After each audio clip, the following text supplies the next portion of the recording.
এবং এই মসজিদটি নির্মাণ করা হয় 1700 শতকে মুঘল আমলে। আসসালামু আলাইকুম। এখন যে ফুল গাছটি দেখতে পাচ্ছেন এটি হচ্ছে একটি গোলাপ ফুলের গাছ, অবশ্যই আপনারা চিনেন।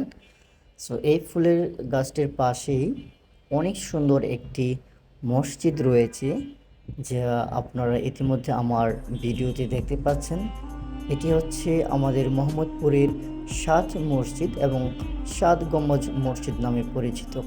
এবং এই মসজিদটি নির্মাণ করা হয় 1700 শতকে মুঘল আমলে।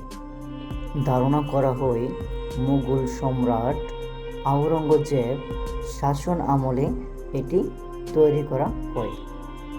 তখন ঢাকা ছিল মুঘলদের একটি গুরুত্বপূর্ণ শহর। 7 মসজিদের উপর 7টি গম্বুজ এবং ডোম আছে, এই কারণে এই মসজিদের নাম করা হয় 7 গম্বুজ মসজিদ এবং সবার পরিচিত 7 মসজিদ নামে।